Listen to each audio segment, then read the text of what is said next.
The Still Loading podcast is brought to you by the wonderful people on Patreon. Amazing people such as Kevin from the Bit by Bit Foundation, Eric H., Gilmer, Charles M., Stephen P., and Mr. Biscuits have been wonderful enough to support the show over there. So if you would also like to get your name read at the beginning of an episode, along with a bunch of other goodies, go over to patreon.com/stillloadingpod and check out everything it has to offer.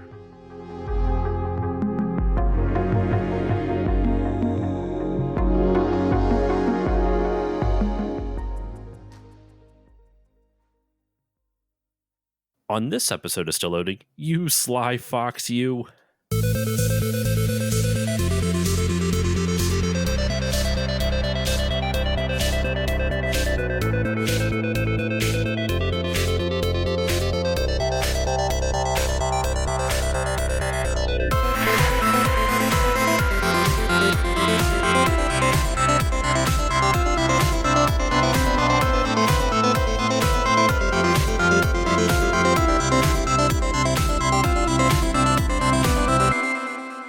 Hello, everyone, and welcome to this new episode of the Still Loading podcast. I'm your host, Josh Koval, and today on the show, I have a wonderfully foxy makes it sound like something else, but it is Fox-related, okay? It is a Fox-related podcast for you. Today on the show, me and my wonderful guest and I are going to be discussing Tunic, the indie game Tunic that came out in 2022.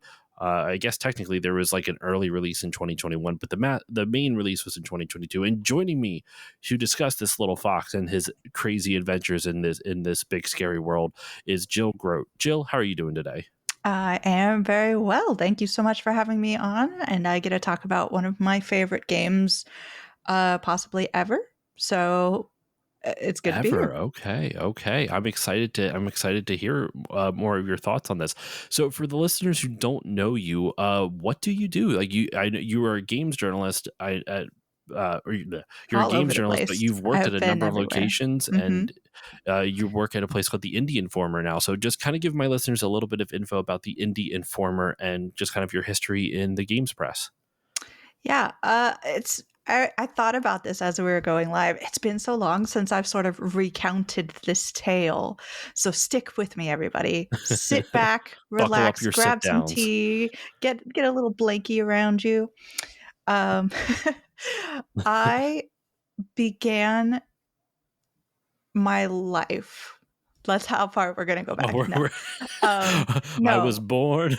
I actually started my working life in museums with no intention of ever doing anything else until I've always been a fan of games. I've been gaming since I was 6. Like, it's always been a part of my life, but never really considered it something you could do for real.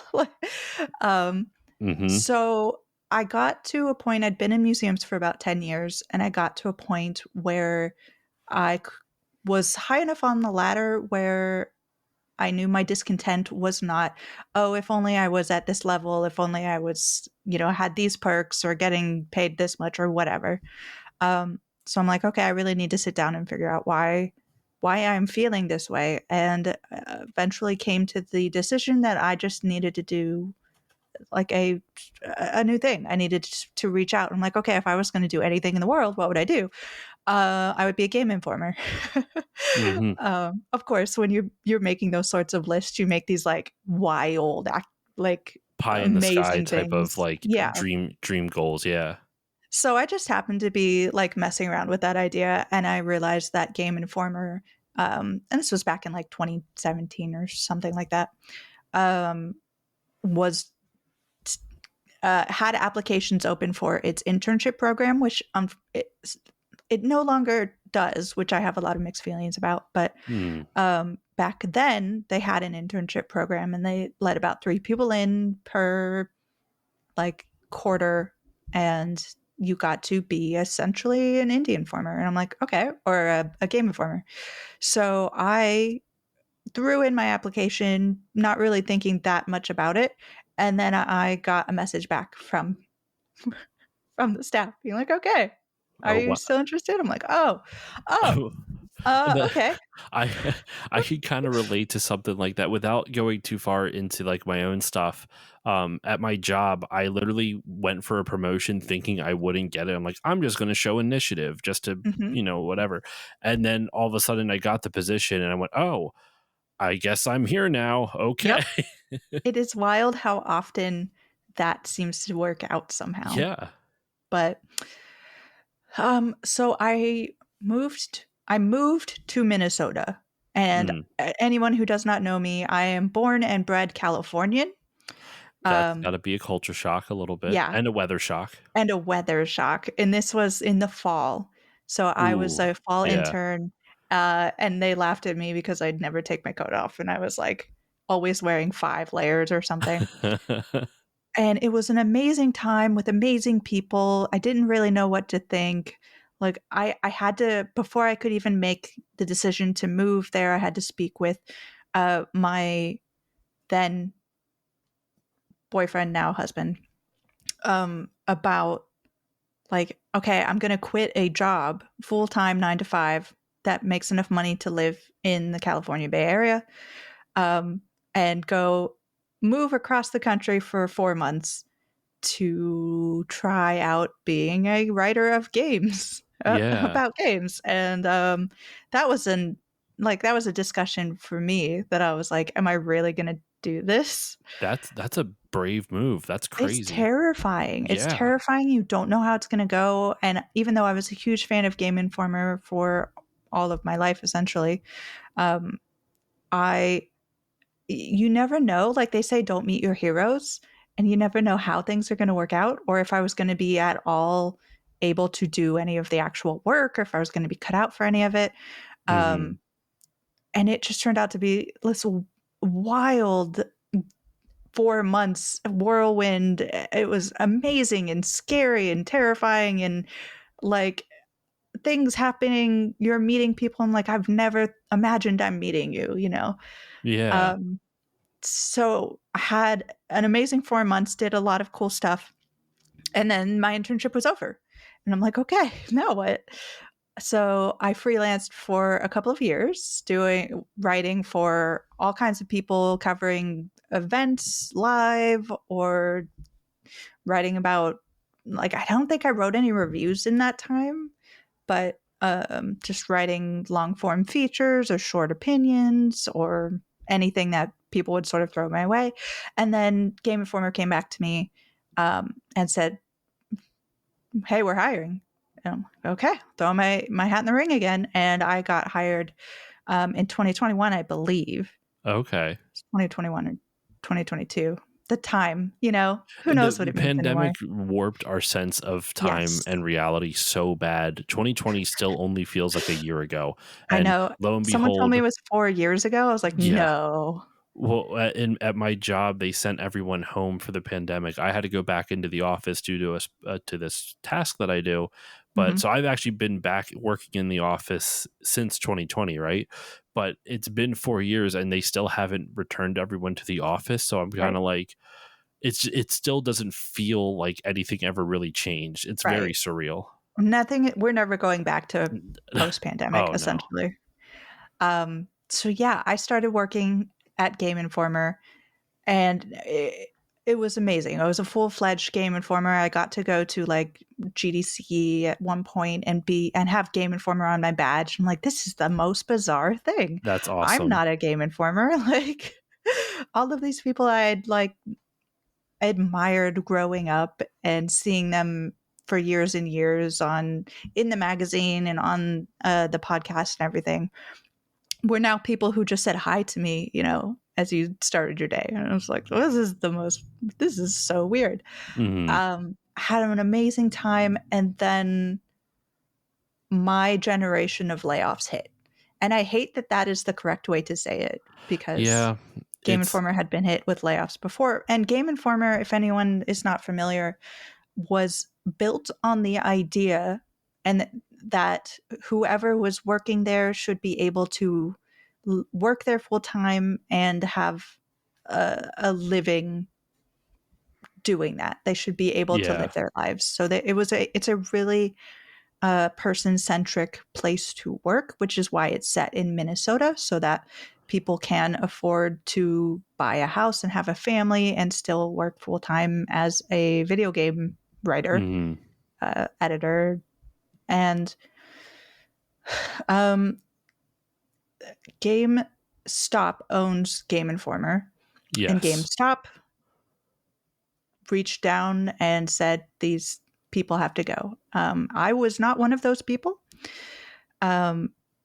But I knew that I could not continue working in that space anymore because it was no longer the place that It made me wasn't happy. it wasn't kind of like the promised land, maybe a bit of a dramatic term for it, but it Yeah, was no longer like that promised land that you were promised. right. I would never be able to go on and not from that. I didn't want to work at a place I had loved and have resentment and anger towards the place kind of eroding what it was that I loved so much about being there. Um, so yeah, I decided to leave after that, which enabled uh, one of the people who had been let go to come back, which I'm so, so grateful for. Yeah. Um, I kind of just disappeared after that. I'm like, I'll just take a break, see what's going on in life, relax and not really do much of anything. But of course, uh, I couldn't do that forever. And I Yep. started to get like, I need some kind of sense of purpose. I need to go on. What do I want to do again? Like all the way back when I decided to leave my first career. I'm like, okay, what would I do if I was doing anything? I'm like, well, I would be writing about games. So I decided to create the Indie Informer because it's got a lot of DNA from Game Informer. Obviously, the name is similar, but Hmm. that name is a nickname that I got when I was a Game Informer because I was the indie person. If there was an Okay. indie, I was keeping pulse on the indie scene. If there was an indie game to cover, like I would be the first person to go to. There are a lot of people at Game Informer who love indies, and I'm not trying to say like I was the only one there and I was carrying on the No, no, indie no. But a legacy. lot of But like, times they have to promote the stuff that is like from there's oh there's yeah, there's office not office politics. There's politics, I guess, in the there's games politics to press that you have to deal viewing. with to viewing. Yes. Yeah, to like, which gets featured, which doesn't, all that other stuff. So I was very often like fighting for indie games, and a lot of Hmm. people down there also were doing that. So I had a lot of good company. But it was like any chance I could write about an indie, I was doing that. So my nickname became the Indie Informer. And so when I started to think, okay, I want to start my own website, what do I want to call it? I'm like, and it's kind of a no-brainer, the Indie Informer, of course, Yeah. because that's me. I am the Indie Informer. So I started that about, I mean, this year it'll be 2 years. So I have my website is up. You can go check it out at theindieinformer.com. I cover everything from solo developed small games to like the hugest triple I like questions about whether or not it's actually an indie type games. Like what we were talking about off mic. Yeah. Um, and it's been really, I've been very blessed that a lot of people who knew me back when I was a Game Informer stuck with me, so that I still have a lot of people reaching out who like know, who are in the industry, who know that there are indie games that are happening or that are representing indie games, and that's been amazing. The first year I got to expand. I did a Patreon, which allowed me to bring on another former informer who had been laid off during my generation of Game Informer layoffs, John Carson, who is now my news editor. And we're just chucking along doing more and more sort of amazing things. Like we got a opportunity from Xbox to work with them to talk about all of Oh, that's their, awesome. yeah, it was a really, really special feature that we got to do, featuring a bunch of Xbox ID at Xbox kind of indie developers, and it was like all of the developers under, like with under 30 teammates. So it was like the 30 under 30, but it was like only like small teams essentially. Yeah. We got Metacritic accredited, so any Ooh. of the reviews that we do go up on Metacritic, which is really cool as well. And we've just had a lot of really fun, really amazing milestones, and we continue to do well. I started up the Indie Council, which is like podcast that is sort of like an Avengers group of indie creators. We all come together and it's sort of an equal task.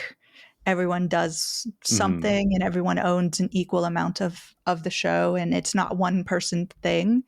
Um, where we just talk about indies, and it's an amazing time and it's really good. I hope everybody gets to go check it out. So I think that that is a very long way to answer the question that you asked. I did have one question that I kept meaning to slip in and I didn't get a chance to. You kept referring to your title at Game Informer as a Game Informer. Was that like the official job title? Like you were a Game No. Informer? I was an associate editor, and I worked on the magazine team. So I was, you can go back, and if you have a Game Informer from around 2021, 2022, you'll probably see my name in there. I didn't have to worry about getting stuff up on the website, like go, go, go, get stuff now.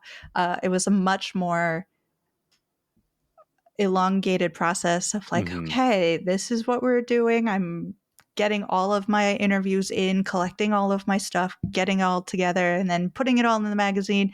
And then you'd have like a week before the magazine came out where it was just editing, and you couldn't, like, that was the only job you were allowed to do because you needed to read the magazine essentially 5 times over for each person Oh to God. like make sure, oh, did you miss a period? Did you accidentally not italicize something? Is this person's title correct? Like that was a really fun week for everyone on the magazine team. That's I would hate that. I'm not an editor. I have horror stories when I was in college of editing papers, which I will save. I can tell you off mic if you're interested. My college English professor was nuts. That's all I'm going to say. That Uh, sounds it, about right. it was not a good time. But Yeah, let's it dive. is. It's actually a lot more fun than it sounds, but it is a very delicate process as well. I can believe it. I can definitely believe it.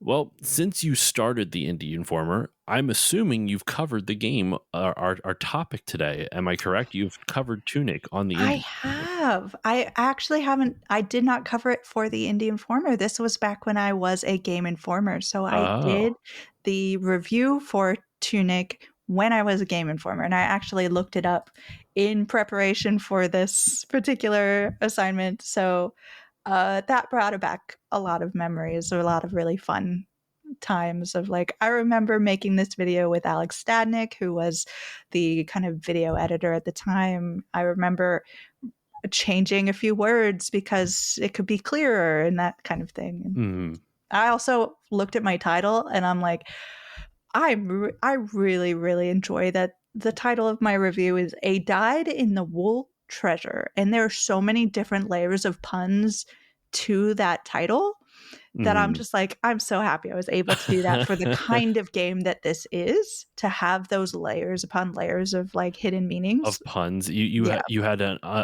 onion of puns, and this an game has onion an of onion puns. Yes. so many layers. Well, let's get into the game though. We start off with personal histories. I'll go first just because mine's a little bit shorter. I had heard about this game when it came out. I heard all the people were talking about how this is kind of like Zelda but a fox. That's kind of like the general vibe that I heard. I never really dug too far into it, but what ultimately got me to play it, in all honesty, was the art style. I really loved the visual aesthetic that the game Yeah. kind of brings. I think it's simple but beautiful, but we'll save that more for when we get into the game in earnest. Um, so that's what kind of brought me into it. I just remember people talking about how relentlessly difficult it was, and then I was really curious about that because I don't mind. I'm not necessarily a fan of relentlessly difficult games, but it's not going to make me not try them at the very least. And I Mhm. tried this. So I actually bought a physical copy from Fangamer, Yeah. and I got that in the mail, and that's what I played. Though I will say, and I'm proud of myself, I did not use the real manual that comes with that comes with the physical edition. Yeah. That is actually kind of crucial. We'll get into why for those who have not played it. But yeah, that's my experience with it. I just heard about it when it came out. I kind of heard there was a little bit of hype around the game after it came out. And I guess the only other connection I have to it, it was completely accidental, but the developer of the game, the primary developer, Andrew Shouldice. Andrew Shouldice, I have had his partner, Kate Gray, on my show twice now, and I had no idea that they were that they like even knew each other. Like she posted on her Instagram that it was like happy second birthday to Nick. I'm like, oh, are you a big fan of the game? She goes, no, my partner developed it, designed it. I went, excuse me now, what? Yeah, that I tracks. I had no idea. I've had her on to do the first Phoenix Wright game, and then also to do 9 hours, 9 persons, 9 doors. And so I've had her on twice, and I mean, we've interacted a few times, and it was just so surreal to see, like, one of my previous guests, it just happens to be with the person who made this game that we're talking about today. It was kind of Mhm. surreal when I saw that. I did not use that little relationship to get more info on the game. I would have felt weird being like, hey, could you talk to Andrew and just give me the inside scoop on what happened? Like, I I just looked some absolutely stuff would have online, used but that, by the way. you would have. I absolutely would have. Well, that's the reason you were a Game Informer and The I killer never was. instinct There you that go, I that killer definitely instinct. have. But throwing it over to you, Jill, like, what kind of got you into this game, and what was from some of your early experiences with it, or why you first started playing it? Oh, that goes back so long. This game was in development for, I think, 7 years before it came out, 7 or 8 years. Yeah, there was like Um, vines and stuff of yeah. Andrew was posting little like vignettes of the game on Vine, and it got a lot of traction back when Vine was a thing. Mhm. Um, I became aware of it long before it released. Um, and I think I kind of tucked that away in my brain, like, oh, okay, that's an interesting look. And I don't think that it really um, hit me again until the 2019 Xbox E3 showcase. Okay. Because I remember very clearly I was freelancing and I had just come from an assignment, and my deadline for the assignment was just before the Xbox showcase because the person who had to edit it had to also be covering the showcase. So I'd run from across the street where I was covering a game, sat down at a coffee shop, started furiously writing my coverage of the game I'd just seen, and then sent it along just in time to start the Xbox showcase. And I was very excited. Like, it was that mix of relief and excitement that I'd written Hmm. something and it all come together and it had happened on time, and now I could watch the Xbox showcase myself. Um, so I was sitting there in a coffee shop on my laptop watching the Xbox showcase when this beautiful blue water pops up and the camera tilts to a golden strand of beach, and lying on it is a little tiny baby fox that's just the cutest thing you've ever seen, Yep. and it's sleeping and it like sits up and does a little yawn, and I'm like, this is the cutest thing I've ever seen in my life. I kind of remember this game, but now I'm all 100% in. And then the fox like gets up and starts attacking people, and I'm like, nope, yep, go ahead and give this a 10 out of 10. I'm ready. So when I actually did get hired at Game Informer a couple years later, I was like, y'all need to pay attention to this Tunic game. This Tunic game is going to be an important game and you cannot miss it. And Hmm. so that's, as a part of my indie agenda. um, so when it came up for review, I was the first person sort of in line to get to review it. So I did review it.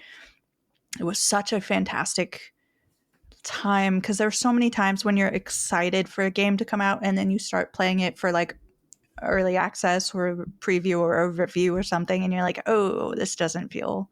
But Tunic was 100% what I wanted and more, even farther beyond what I expected it to be. And by the end, I was in the morning meetings with everybody, just like, no, y'all need to play this. I'm getting everyone codes. I'm reaching out to developers. Like, this needs to be in our top 10 this year. Um, yeah, so I've just continued beating the drum for it because everybody should play this game. Mhm. I have a copy of it on every platform. I do have a couple of situations where I have it digital and physical on some For platforms.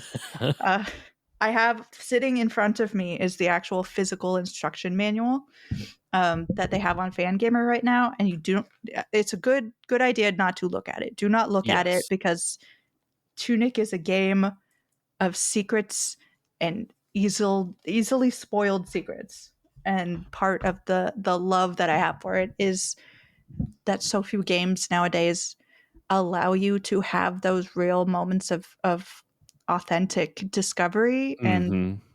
um, I the accomplishment of figuring something out completely on your own. So yeah, I might be I'm getting with a you little on more that. into the game itself, though. No, no, that's fine. We can start getting into it because like that's one of the things that like, on the show I like to talk about, gameplay mechanics and story and all the individual things, but one of the things I also really like to is kind of talk about theming of the games. Mhm. And a lot of times, like when you have some of the heavier games, like I did BioShock episodes and a lot of that is dealing with political things and ideologies.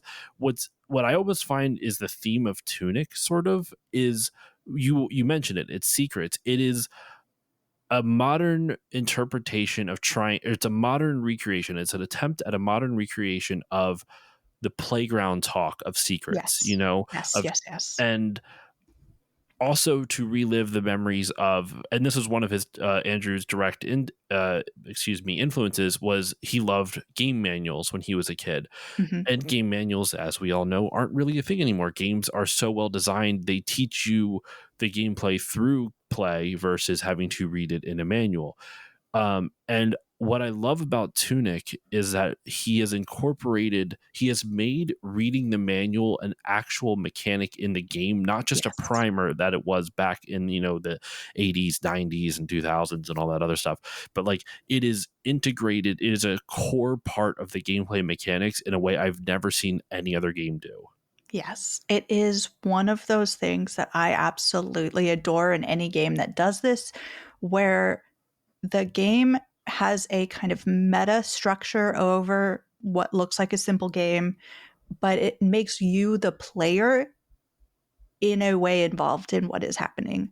Um, so for the the manual is so interesting because you find pages of the Tunic manual in Tunic. So it's this kind of meta layer of like understanding that it is a game and why would this exist inside of a game when it, like, obviously the fox does not know that it is in a game. Hmm. But the game knows it's in a game. And Yeah. so it recognizes that the game recognizes you exist separate from the character who is a fox and adorable. But also within the manual itself, it recognizes there is a world outside of computers and the digital space, Hmm. because the manual itself has scribbles. It has handwritten notes implying that at some point another person who was not you owned this game and wrote down like tiny little like remember to go here or like check on this or various things like that, Hmm. which is such a clever mechanic that it allows for the person currently playing the game to not only feel nostalgia, because I definitely felt nostalgic for Hmm. games that I'm like, okay, this feels like my older sibling owned a game and now I'm getting all of that secondhand. Or I picked a game up from a secondhand store and came across this treasure trove of little secrets. Um, but it also gives you just enough hints to, Yes. to help you along because the manual itself is written in a language that is not real, or Yeah, it can be that's super interpreted. important to note. You can't Yes, read like anything. conservatively like 60% of it, It sort of maybe more. simulates like way back when if you were getting a game that was like originally from Japan but didn't come to the States, but you finally got it in a secondhand store or something. Um, or if you or kind of like me, I this is what I thought of a lot more was when you were a kid and you could not yet read. Mhm. So it gives you that like real nostalgic, like I'm playing the original Zelda for the first time again, and I don't know anything of how to do anything, and the manual doesn't help because I don't know how to read. Like, but I'm That looking at sign's the not gonna stop pictures. me because I can't Yeah, read. Sorry. Yeah. yeah. Uh, but I'm like looking at this like as a kid trying to play the original Zelda. You know, you're like, Mhm. I'll look at all the pictures and try really hard to figure out where I'm going and just trial and error everything. And Tunic really cleverly recreate that feeling while nurturing you and not making you feel dumb. Because as a kid, I felt dumb a Yeah. lot. But in Tunic, it's like the design is so well created that you can't go wrong. Essentially, like whichever Mm. way you go, you're gonna find things. You're gonna be like, oh, I don't think I was supposed to find this yet, but now I'm here. You know.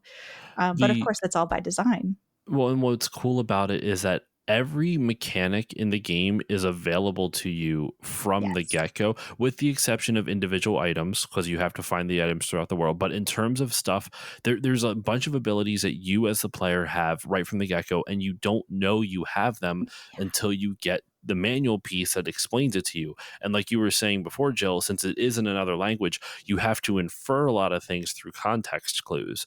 Hmm. Then it's the same thing with the story. Like you're kind of figuring out the story of the game as you go along, while also trying to figure out the mechanics of the game as you go along. And the reward for exploration is finding more pieces of the game manual, which then gives you more information about the game's mechanics and the game's story and the game's world. So, and by doing that, by giving you more mechanics, it's not a Metroidvania, but it almost does that Metroidvania type of Hmm. thing where it's like, oh, I like the perfect example is the praying. Like when you pray and Yes. you go Don't say that anything. No one knows. No one okay, knows. okay. When you do the thing. When you do that When you thing. do the thing with praying, we'll save Yeah. it for a spoiler section. Okay, well we'll do a spoiler section for this then. When you pray at the thing and you figure out how to pray, I won't even say how you pray. Yep. Um, when you figure out that and then you realize, oh, I can go back to all those places and do this thing, pray at these different places, Yeah. and it unlocks a whole different portion The of the game. world changes around you even though nothing has changed. It's I, so fantastic. I It was sorry, real quick. I was going to say I started a new game today on my lunch break at work, and I, with the knowledge that I had from my first playthrough, it wasn't a new game plus. It was just a brand new game, and it was cool because you can kind of not break the system, but break the initial cycle or the intended route yeah. earlier on to get more information. It's really cool. I'm sorry I Yeah. cut you off though. What were you going to say? No, no, no. I mean, I wanna continue on this thread that you've opened up as well, but, um, I also love that you talked earlier about the kind of, um, yard, school, Playground playground school rumors and talk. stuff like that. Yeah. Because, like, it is another thing that this game sort of pushes, even though it's a single player game, because of the way that it is built in design, it is very much designed for you to go and talk to other people and be like, "Hey, I just discovered that there's this mechanic that I like apparently you could do this whole time." Or like, "Hey, Yeah. I'm running into a lot of these weird things that look like this. Do you know what to do with that?" And be like, "Oh, I found a thing and I didn't even know it existed." Oh, my cats are being fed. Hold on. It's okay. um, so it really does encourage communication and togetherness and connectedness in a weird way in a game that's just a single player game. And they uh, encouraged this while we were reviewing it by Tunic's publisher Finji decided to make a Discord specifically for reviewers, and they had a space for Oh, that's non-spoilers, and they so had a space. cool. Yeah. So, like, there was a space for spoilers, there was a space for non-spoilers. I stayed very, very safely into the non-spoilers because I just, this is a game that you want to experience blind Yes. as possible because if you know what's going to happen and you do the thing, you don't get that moment of like, oh my gosh, this was here the whole time and I just figured it out and I feel so smart. Um, so but it was this really cool community of like people from all across like big Yeah. outlets, small outlets I'd never heard of before, just talking it out and being like, did y'all come across this character? Like, what do you do with this? Oh my gosh, the first time I saw that, I was like, I jumped out of my chair. Like it really does help to have like-minded people around you talking about this game, and it enhances the experience so much. And I think you mentioned it where it's like you shouldn't look up spoilers for this game, and you shouldn't look at the manual ahead of time for this game, because part of that sense of discovery, I think there's almost like a sense of whimsy with it, Yeah. that like it is, I'm always searching for now as an adult, and it is so hard to find in games. Like I've referenced this story before on older episodes of the podcast. I don't remember when the last time I said it, but like the first time I played World of Warcraft, and you walk up to Orgrimmar, right? And you're as an orc, and you go up to Orgrimmar, and you see the giant like stone walls of Orgrimmar. That was the last time I really remember feeling like a sense of whimsy. Yeah. Tunic brought back that sense. I don't know if it brought it back as strong as Orgrimmar did. That was like a very core memory for me, Mhm. even though I was like in college when I first played WoW. But in any case, um, Yeah, with it's just got that sense of awe yeah, and wonder, childlike wonder. yes, and because there's so many secrets that that's just hidden in there, and I think this game really feels like, to me, the way it's perfect the way I play JRPGs, where I'll play through a JRPG the first time, no guide, nothing whatsoever. If I miss something, I miss it. I just want to be able to say I beat the game on my own, right?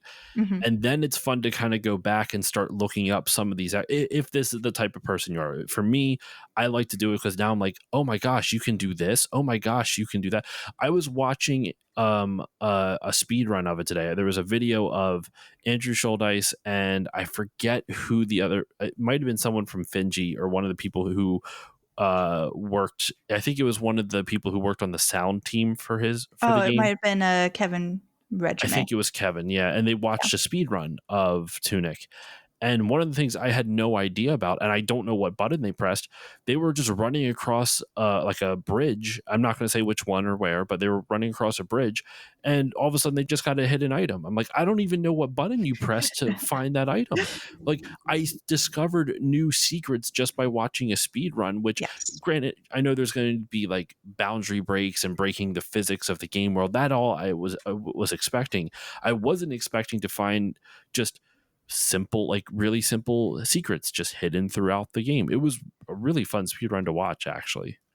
Speed runs for this game are amazing. A lot of it because, Andrew Shouldice, while building the game, is very much in the speedrun community and Hmm. kept the speedrun community in mind while creating this game.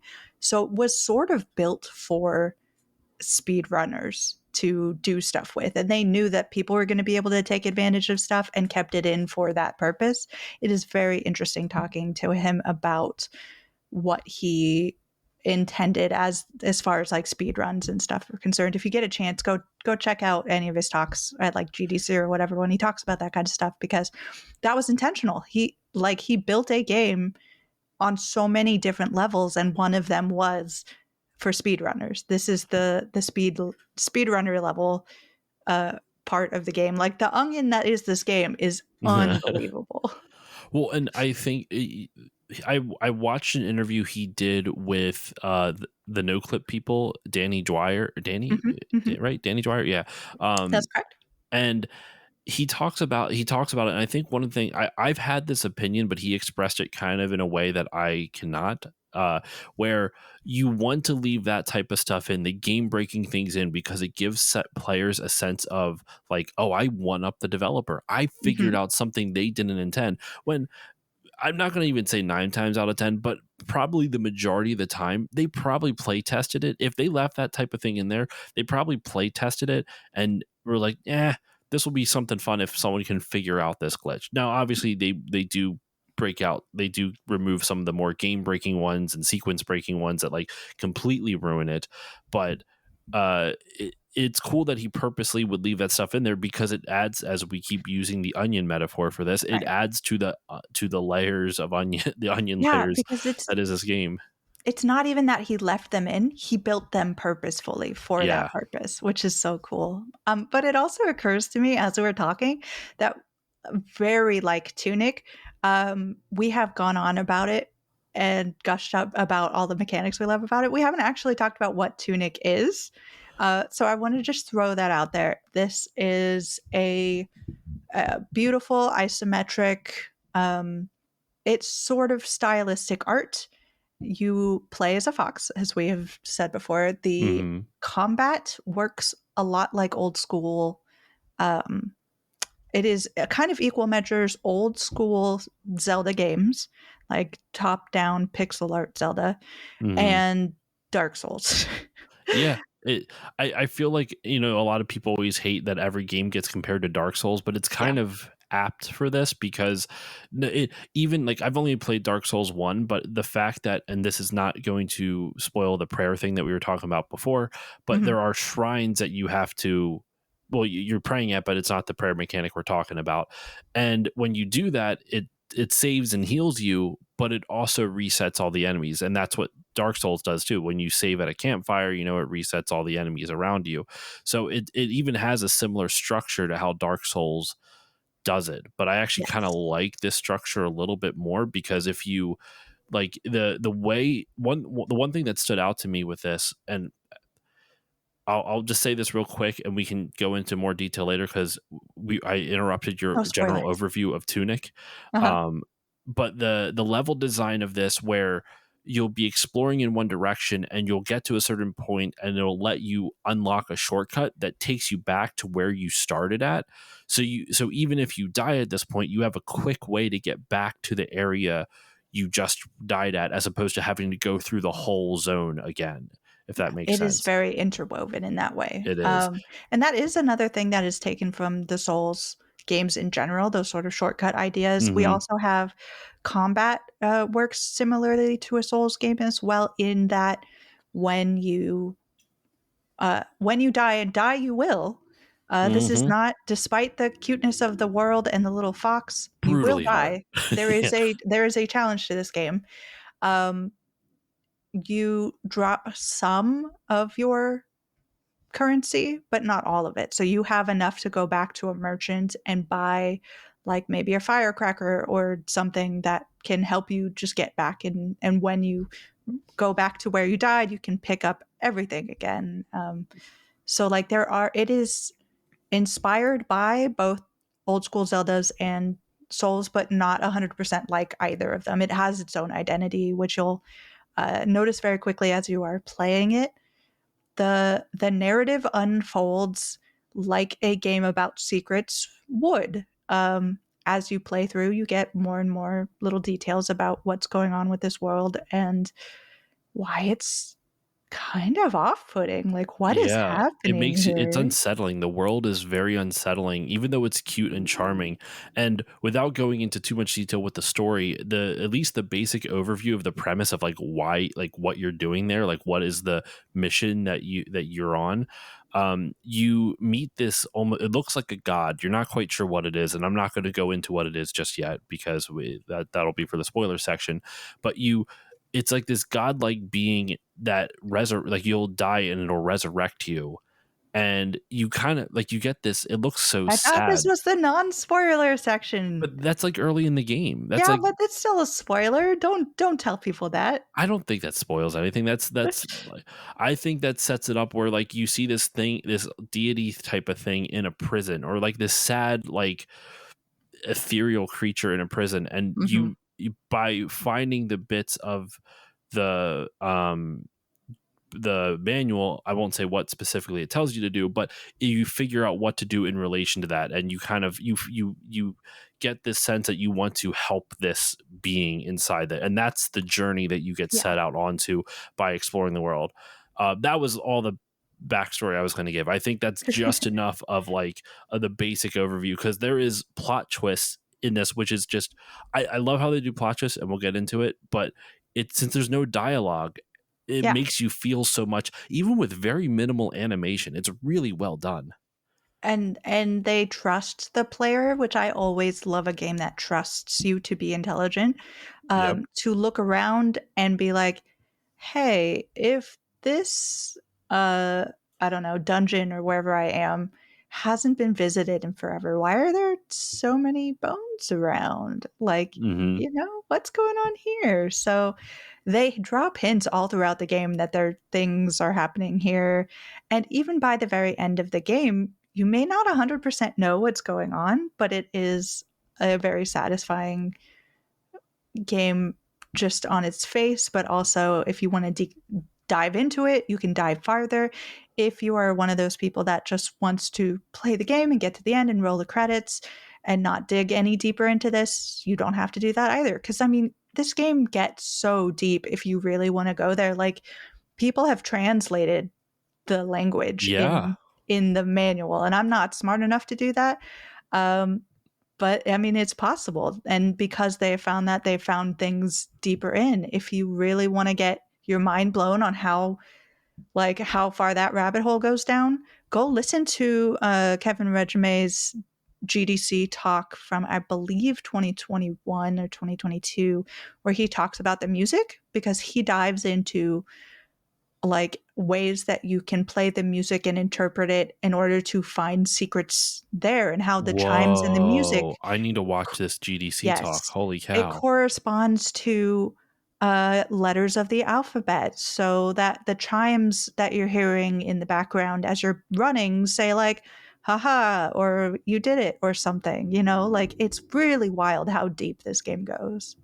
There's a YouTube channel I found named Jess Sakili. She doesn't have a huge, like, it's not a huge YouTube channel. Um, Mhm. but she had a whole bunch of stuff going into the lore of this game. And like you were saying, there is so much, like, I feel like we're overusing the term layers, but I can't think of a better way to describe it. Like, you Right. peel back one thing and you can see so many other things that you have questions about. Um, and this I don't think is a spoiler at all, but the, like, on the title Tunic, and you see that made up language. Just to give an example, this doesn't spoil anything at all. The made up language that is on the cover of the game is actually the working title of the game. I forget what it was. It was It like, was a I'm secret blanking on it now too, adventure or right? something like that. Yeah. It was just, but that's a cool touch. Like, they included the working title of the game on the cover of the game, but you don't know it's there because this game is an enigma wrapped up in a mystery, or a mystery wrapped in an enigma, or whatever that phrase is. Oh, it was called A Secret Legend A secret originally. legend. Okay. And that's what it says in the little, like, Tunic language, that whatever the proper term for it is called.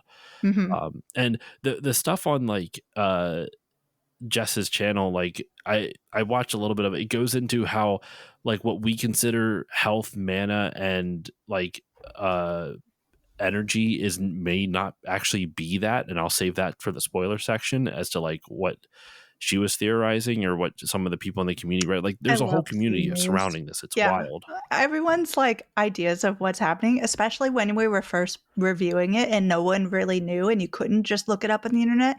Some of the theories as to what was going on in the world were just wild, and people were just going off the deep end with their imaginations. I'm like, "I don't know, but, like, I can't say no." And that's one of the most fun things to experience in a game.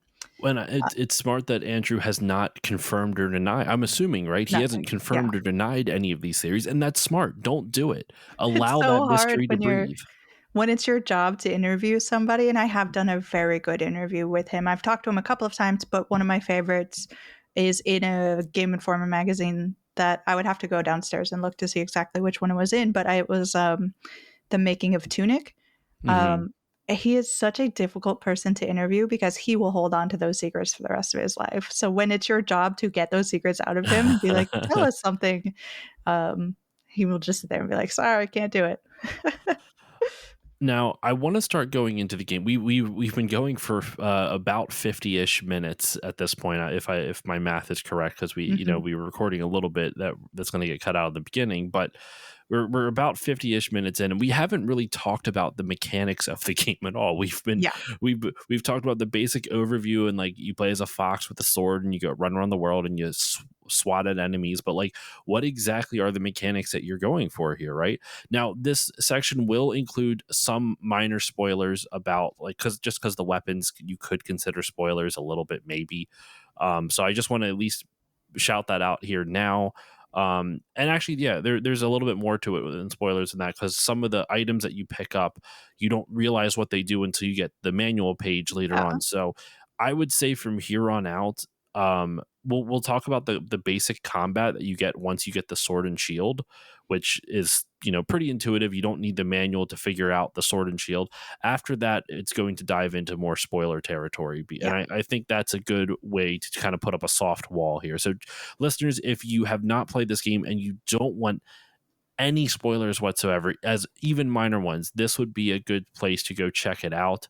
Go check this game out. And like some of the stuff we're spoiling in the combat section here, it's super minor, but the joy of this game, as I hope both Jill and I have relayed to you all, is that it's that sense of discovery that is so hard to find in games. And this game really gives you that sense of discovery extremely, extremely well. So if you want that sense of discovery like we experienced it, please go give this game a try. And now for the spoilers. And now for the spoilers. Sorry, I was taking a swig of water too. So the combat in this game, you start off with just a stick, which is just a Yeah. basic melee weapon. And it's so like Zelda, it's like, Yeah, what did I find? Oh, it's a stick. and Andrew does a great job of guiding your eyes to it, because when you can only go up like one hill. Like at the start of the game, you wake up on a beach and you walk up a hill, go across a bridge, and the first area that you go to, there's lots of things that are blocked off by bushes that you can't Mhm. pass. And Yep. then you see these like lanterns lit with fire, like these I don't forget what the proper term, we'll just say lanterns, it's fine, whatever. These like lanterns lit with fire outside of this house, and so your eye is automatically drawn to it. You go inside, you open up the treasure chest, and you get a stick. It's your first melee weapon, and You it's did pretty weak. it. It's pretty weak. Yeah. I mean, as a stick would be, if that was Yeah, your only as form sticks of, go, as they it's do. not bad as sticks go. No, it could be a lot worse. Yeah, it doesn't break or anything. It's a good That stick. oh, thank God. That would drive me up a wall if there was like, Breath of the Wild like weapon damage Durability mechanics, durability yeah. shenanigans. Um but you do eventually get a sword, and I think what's cool about the way he designs this world is that if you don't know how to break the if you don't know how to sequence break things, which you can do from the beginning with literally no, it's not like, in like Super Metroid, to sequence break things, you need like game like mechanical skill. Like you have to know the mechanics of the jump and how to wall jump and do all these things that require a little bit of precision to perform. In this game, you don't need that. There's like secret passages, and there are different things that you can sequence break like way earlier on. But what Yeah. I like about it prior to all that is that he guides you really expertly to the different places and makes you explore over the world. And as big as the world feels, it's not that hard to it's not easy to get lost. Like it's easy to Yeah. get lost in the world, but not get lost in like, oh, where am I going? Where am I at? Like every level is pretty visually distinct, and he does a good job guiding you. And very fairly linear as far Yeah. as where you can actually go, but it just has branches and branches and branches, which makes it feel like you are exploring, which is a really cool a thing to be able to do, is to make a world that's essentially like, this is exactly where you need to go. But as the player, you don't feel like you're being led in any way. And it's Hmm. a wonderful design that they have put into it. I felt a little bit like I was being led to the sword, but that I Yeah. think is more intentional, because the sword really opens up the world. Because up to this point, listeners, you can't cut down bushes or anything like that, and the bushes block your path. So unless you find one of those secret items, like I mentioned before, where I don't even know what button you press to get them, when you just are on a random portion of the world, and all of a sudden you get a dynamite stick. But unless you find those by complete luck or randomness, you're not going to be able to sequence break through the bushes until you get the sword and you can chop things down. As a kind of just to you, Josh, like, Mm. um, this won't mean anything to anyone who hasn't played, which is again another part of Tunic.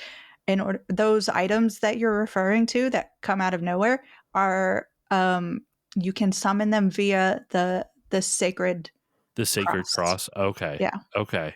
Yeah, we're And leaving there is, in breadcrumbs for fact, everyone already to the end of the yeah. episode. If you look at the manual, I think it's pretty early on, you'll find that the way I'm to do going it. to look at the manual as we speak because now I'm curious.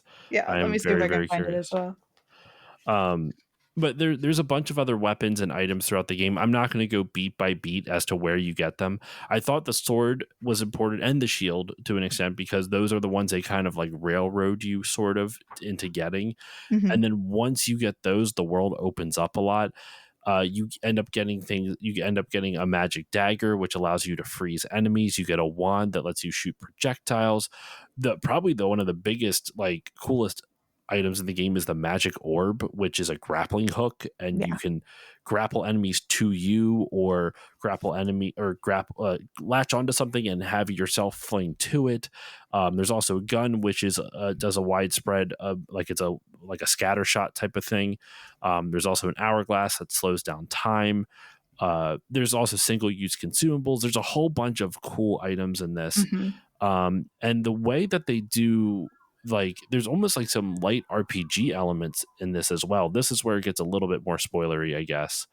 Um, but actually, no, before we go into the offerings and those kind of light RPG elements, what are some of Yeah. your favorite items, whether single use or some of the main equipment that you get throughout the game? So I want to draw your attention to the manual page 17 Mm, and just how easy it is to look over that and not see exactly what it's telling you. But now that I've pointed it out to you, maybe you'll see and be like, oh, I understand. So that's it. That's just a secret for anybody who's out there listening who happens to have a Tunic manual. Um, my favorite items, I mean, the sword is such a big deal because when you get to the sword, they don't tell you anything about what you're going to be able to do when you get it. When you get the sword, they don't tell you anything about what it can do. But you kind of have to put it together. That's like, okay, now I have a sharp object and I have obviously been being blocked by these bushes. So let me just try, see what happens. And then they cut down the first time and you're like, yes. And then you go back to the kind of opening area where those enemies took like 4 or 5 or 6 whacks of the stick in order to take down. And now you're hitting them with 1 or 2 slices of the sword and you feel so powerful. The upgrade is very palpable in what you are like what level you've gone up to. So hmm that is a lot of fun. Um, one of my favorite one use things. First of all, again, spoilers for anybody who has not played. Please go and play right now. I do not want to spoil this for you. This is something that when you discover will make you very happy, and it is the point of the game. So go play it. If you use like bombs, let's say, and you Okay. use them a lot, and you're using them over and over again, and you're constantly like you start out with only the ability to hold like 3 bombs or whatever. As you continue using them, the game rewards you. It keeps notes of how often you're using them, and it will give you an extra bomb. So you have more bomb slots now. See, it's funny. I barely use bombs, but on page 17 of the manual, once again, this is spoiler territory. Uh-huh. On the very bottom says they say if you throw enough bombs, you'll get a prize. So don't be afraid to use them. Yes. And it's so easy to overlook because it's at the very, very bottom off the edge of the page. And you're like, okay, I guess I don't know what that is. I'll just discard it. But now when I'm going back and I'm looking through with really serious, determined eyes, I'm like, oh, I know what that phrase means now. And it's also a really cool mechanic just because a lot of times when you are playing a game that gives you a single use consumable, you kind of hold on to them because you don't want to run out, obviously. Yeah. So this So, game encourages you to use them more often. uh-huh. And the more you use them, the more you get, and it's great. Another thing that is also on here, the golden coin is perhaps my absolute favorite thing of all time I'm because with you on that. it took me so long to figure out what to do with it. And I literally was just walking by the thing that you have to use it with. And I was like, there's no way. And I tried using it because if you put it in your inventory and you only have like the ability to use 3 different things at a time, Including it's your sword, too. Your yes, sword is one of them. it's very old school Zelda like that. So you can map one item to one button at any given time. So you can Mhm. go in the menu and change things up as needed. Um, but it does give you that sense of restrictedness of like, okay, this is my build. This is what I'm going in with. So I went in and I changed out for my coin. And if you do it just anywhere, all you do is like, because every time I would get a new item, they don't explain what they are. They don't tell you what they do. They don't give you Mhm. basically the name for it.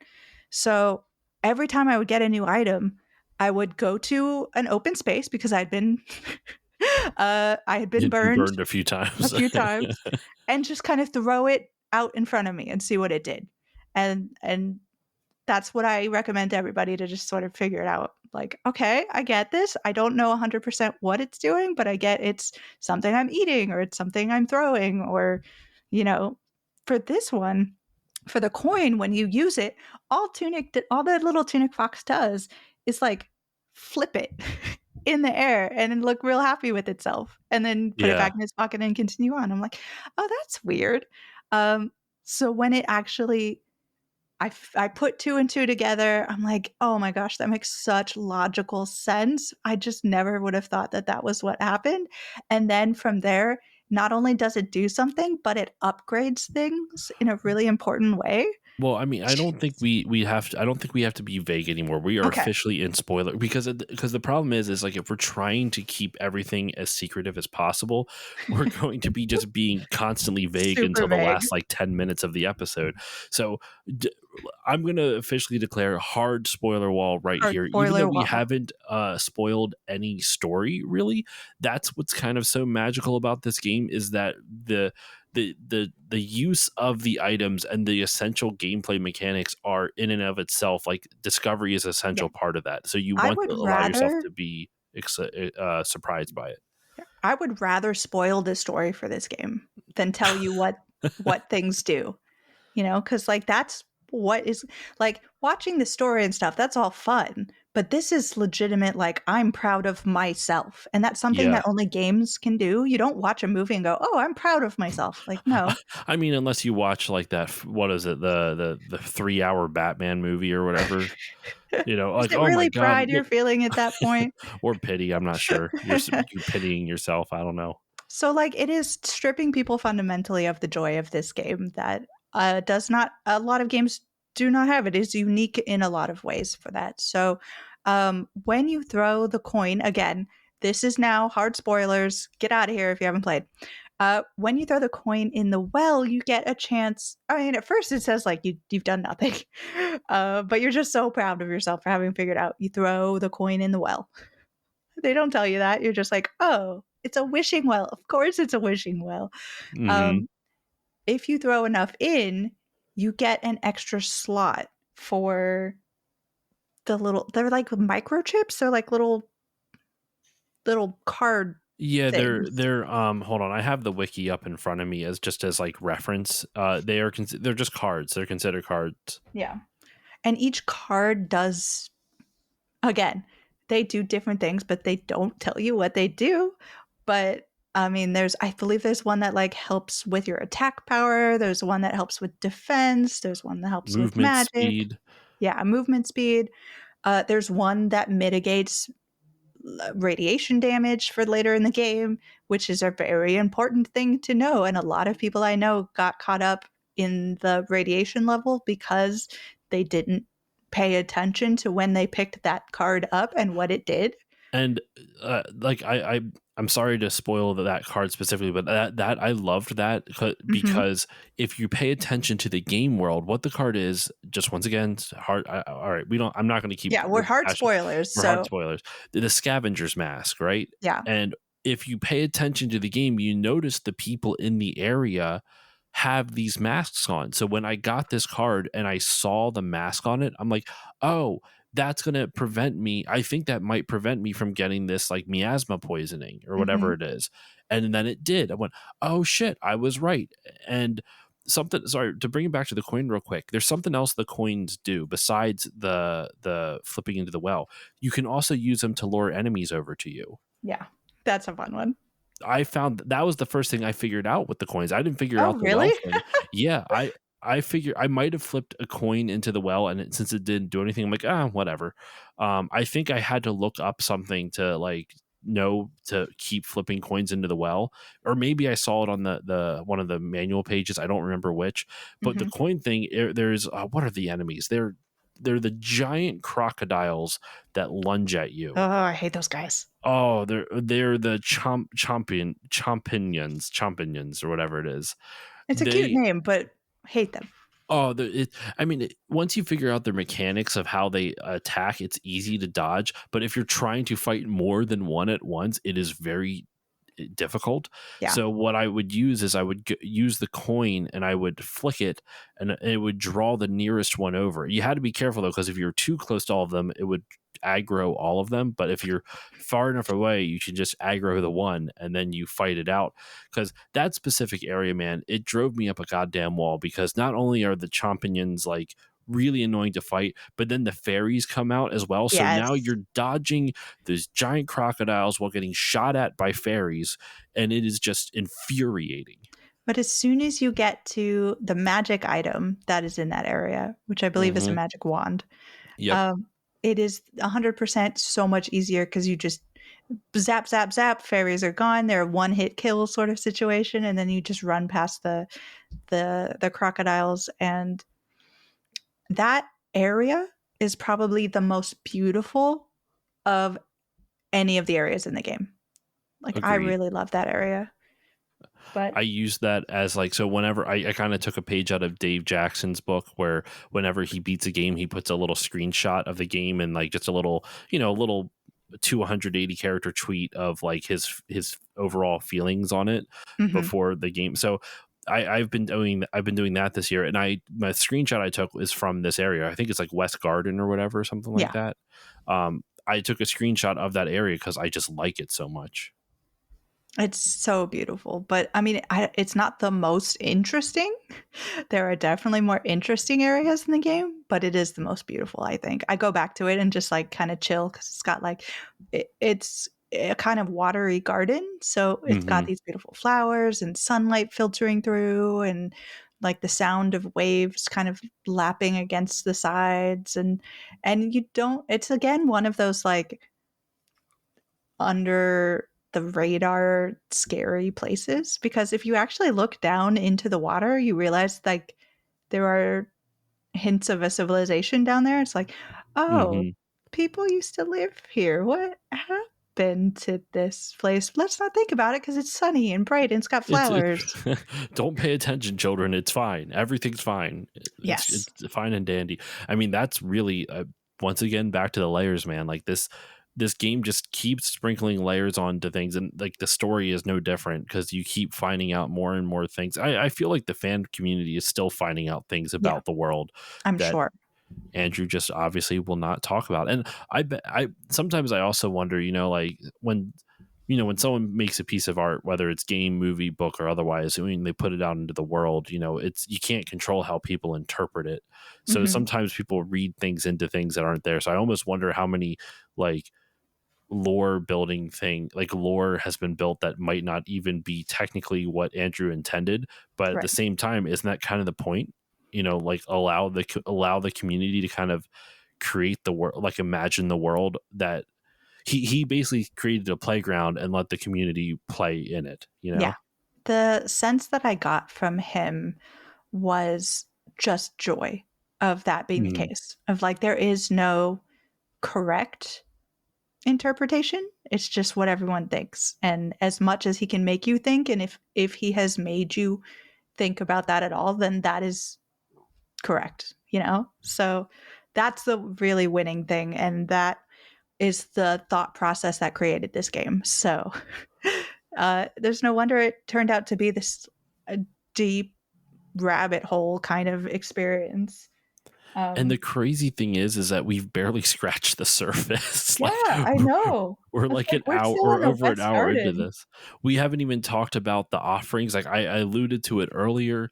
There's the offerings. This is where the light RPG mechanics come in, where you get these items and you have no idea what they are. There's a fang, like you get a fang, a figurine, this flower looking thing, which apparently is called an ash.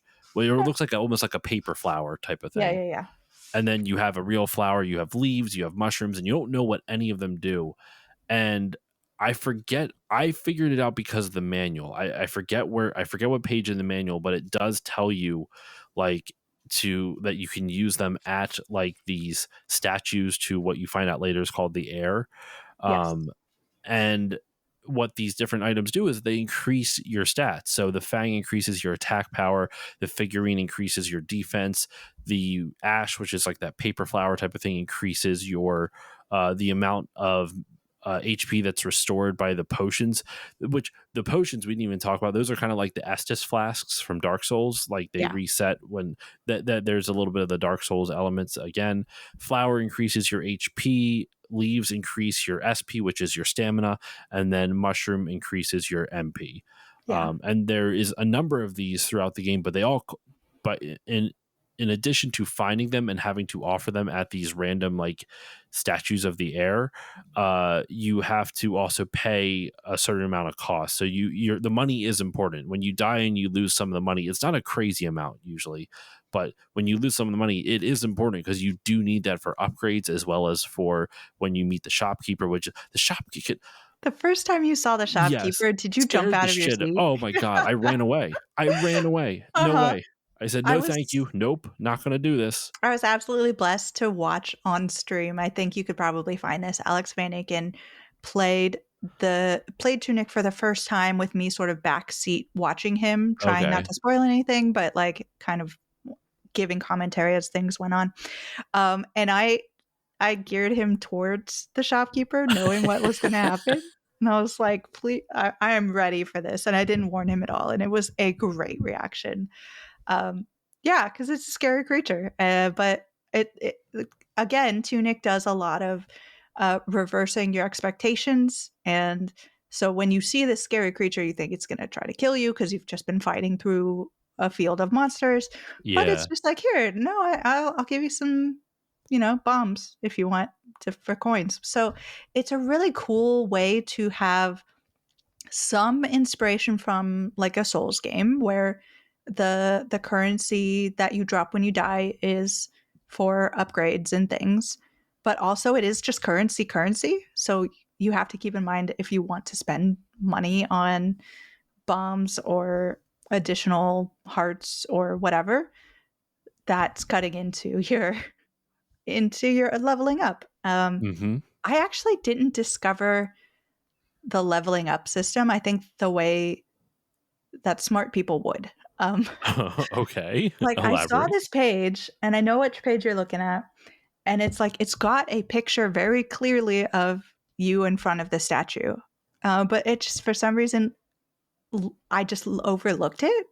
Okay. So the thing that tipped me off is that at some point in the manual, it says that it recommends you being at this level in order to go after the first boss. Oh, okay. And I'm like, Okay. okay, so what is that means I have to level up somehow, right? I don't get it.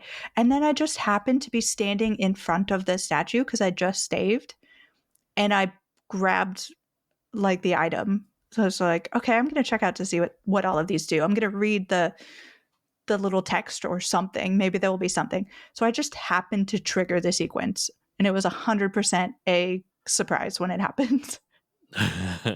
Once again, that's the best part of this game, the surprises when you're able that aha moment.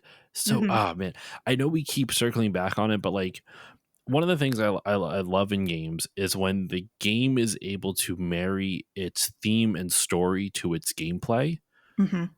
Celeste does a fantastic job of this. Like Yes. one of the best. Like I can't think of a better example than Celeste.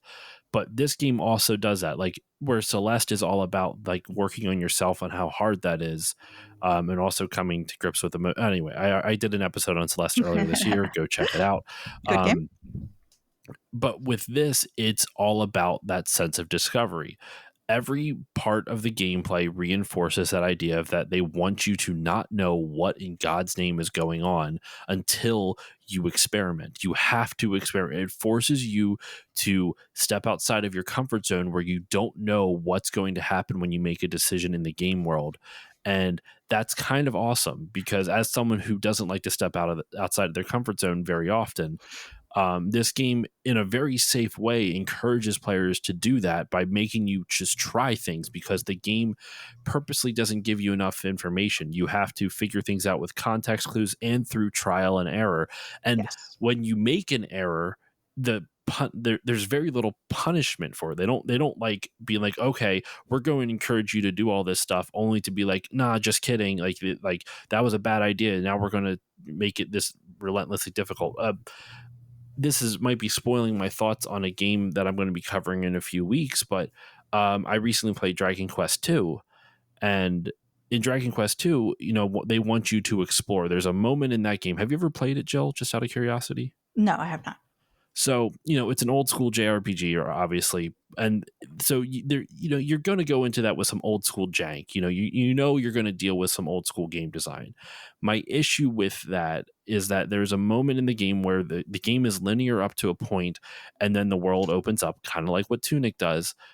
But but they give you absolutely no direction. Once again, that's not an issue, but because there's random encounters, you're running into encounter, like just to go to from one side of the world to the other, you might fight 30 or 40 fights. Maybe Right. not that much, maybe 20. So it actively disincentivizes you from exploring because it takes too long to explore. You're just painstakingly wasting it feels like the game is wasting your time almost. Yeah. With Tunic, it does a similar thing, not in terms of the wasting of time, but it's linear up till you get the sword and shield and maybe even some of the other items.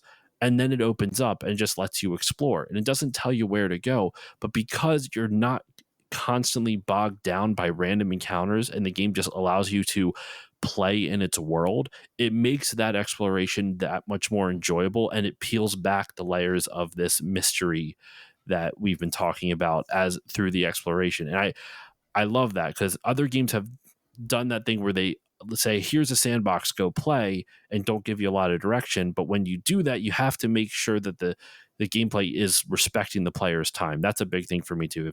If a game doesn't respect my time, I get cranky about it. Yeah. And this game does it well. I think I mean, it's so hard because there's so many layers, and we, like you said, we haven't really done anything but scratch the surface. So I just want to like jump into a couple of the other levels very quickly. Mm-hmm. Go for So it. you alluded to one where you discover at one point that you have had the ability at all times to stand on a golden surface, and you've seen these little golden surfaces everywhere, Yep. and hold down a button and you pray. And when you pray, you teleport to the world where that deity lives, essentially, is being held. And Yep. that works as a teleportation system so that you can quickly move from one place to the other. And you could have done this from the very beginning of the game, but you just didn't know it existed. It could have, all you needed to do was stand on there and hold down a button for 2 seconds and you would have seen it happening, but you don't. I've never heard of anyone just accidentally doing it. It is one of those genius things of like, this is how people play games and how people don't play games. And you had access to it the whole time. You just didn't do it because you didn't know you needed to do it. Exactly. And it's so fantastic. So there's that level. You get a lot of those. That we also mentioned the Sacred Cross, which I won't go into here. That's another fun one that is funny just because what the Sacred Cross is, but also how it changes again the way that you interact with and see the world. And the one thing that I really want to jump into, it's essentially that's like step 1 and 2. And then I want to jump into step like 10 All and talk right. about the golden path. Yes, that oh my god, one of the best secrets in like the period in games period. Yeah. Let continue on. I don't want to interrupt you because I like this. I I would never figure. I know what this is. I know how to solve it. I can look up the answer myself. I would never figure this out on my own, and nor would I necessarily want to. But I'm so happy it exists, and I'm so Yes. happy that this like type of obfuscation is in a game. And like it's once again, if you're the type of player who likes to discover things and likes tough mysteries, this it's a good example of a really tough puzzle that is totally within the realms of being able to solve it, but you Yeah. have to really ponder over it for a long time. All the clues are there. You do have to put them together, and you do have to be very, like, out of the box with your thinking as to what puts them together. Yep. And when you are in the midst of trying to figure it out, I had a journal that I was using for the game while I was playing. I looked like a murderer. Did you Like, figure this out like it naturally? no. I Okay. mean, yes and no, yes and no. Uh, Hybrid. I I gotcha. had it figured out before it released, so, like, during my review process, but this is another reason why that group Discord chat was so important, Yeah. because we were all sort of like, "Okay, okay, that makes sense. Wait, yeah, there's a thing over here that looks like this. There's another thing." We kind of just passed it by not thinking it was anything, but now we know it's a thing. Um, it is the most impressive puzzle I've ever seen in a game, ever. It essentially it is this is spoilers, but Yeah. it involves figuring out how to get through a door, and it's a big golden door. Yep. Um, and each section of the door essentially has a puzzle associated with it, and you kind of can find it hidden throughout the Well, world, hidden throughout the. Go ahead. I was just saying, do you want to spoil? Because like the Holy Cross is kind of important to the Golden Path. Should we at least spoil what the Holy Cross is? Just, I mean, we're in the spoiler wall section, but should we talk at least how the game kind of naturally brings you to solving the Golden Path? Like, it's so hard for me to spoil anything in Tunic because I love it so much. But You yeah, know we what? Then probably should. Go ahead, Josh. I'll cover my eyes. we'll just on an audio medium cover your Yep. eyes. Cover them. um, the Holy Cross is the D-pad, and basically I'm not, you know what, I'm not even going to say where. We'll leave that up to the listener. There are sections in the world where you're going to see just lines, and they correlate to, there'll be like a dot that you start at, and you start from that dot. If you see the line going to the right, you hit right on the D-pad. Then you see the line go down, then you see it go left. You hit the D-pad in correlation to the direction that the line is heading, and then that will open up secret areas and secret items. And there's a whole, like, what's even wild about this is that you need to know that in order to open the Golden Path, which that puzzle in of itself like is just bonkers. Like, you need to know that, and that's all I'm going to say, because you have essentially the Golden Path. What you're essentially doing is finding a crazy long combination on the D-pad that you have to input in order to open the gate. However, to find that crazy long combination, it involves you exploring every, like, poring over every page of the manual Yeah. Every page of numerous the times. manual, every, like, places in the world. Some, like, at some point in the game while you are playing later on, you will discover at some point there is a save file that you did not put there, which will help you solve the golden path. Like, it is wild the range of clues that exist simply to get through this door. And the moment you put it all together and you put in the combination that you think is correct and it actually triggers the door is a day. The dopamine that hits you at that moment is like a crashing wave. Were You are. you in the Discord when everyone figured that out? Like, for the reviewers Discord, like, was it figured out prior to the game's launch, and was like how big was the like what was the feedback like once the reviewer community discovered it? Everybody was very like, we're all reviewers, so we sort of get the process is the important part. So everyone was really respectful and did not once you knew someone had figured it out because they stopped talking. Like, you essentially knew that Yeah. someone had figured it out because they wouldn't say anymore. Um, yeah, it was wild. It was there were some exaltations of like, "Oh my god, we figured it out." And then the thing that is beyond the door Yep. and where that leads you and how that actually like there's a part of this game that leads you to a website outside of anything else, like not in the game. Like literally you can go to a URL that this game you can tease out of the game and it will give you a little thing and it's just like, oh my god. The I love when games you do that where they can bring the sense of discovery outside of the game world to like something in real life. Mhm. What is it? Infamous Second Son I talk a lot about. There's like a little side mission called Paper Trail where you're like tracking down one of I forget what the terms that they use for people with powers in those games.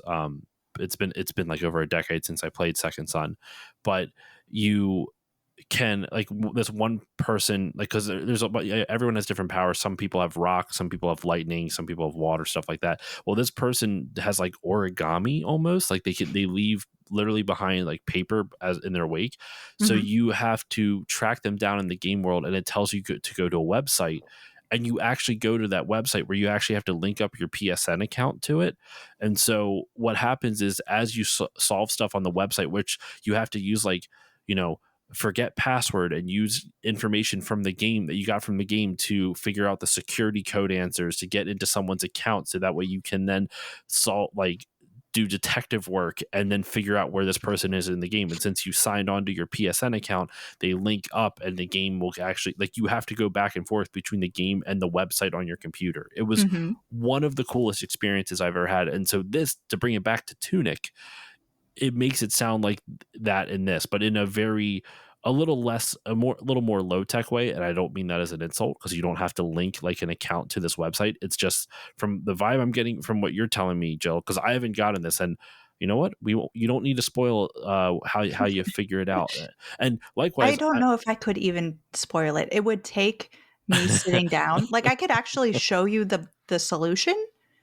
mhm. I have the final page still in my notebook that I'll never get rid of, but you wouldn't be able to interpret it.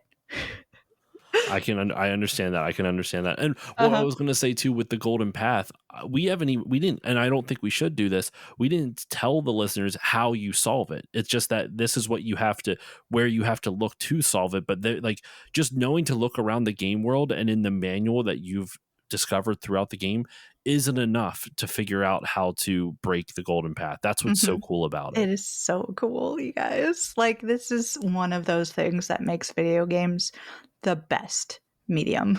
hmm this is an example. I would argue that the sentiment is dying out as people older than us. This is going to sound morbid as they die out, but it's getting rid of the sentiment of video games aren't considered quote unquote high art or something like that. Mhm. Like this is an example of like the fact that you look back so fondly on this Discord server from I guess now 2 years ago or maybe 3 years ago. Yeah, Um, something like the fact that you can still remember the interactions and the camaraderie that you and a bunch of strangers, I mean there were some people that you knew obviously, but that you got to experience, you all had this collective experience of this game like it was a school ground play or playground rumors, schoolyard rumors. I can't yeah. freaking speak anymore.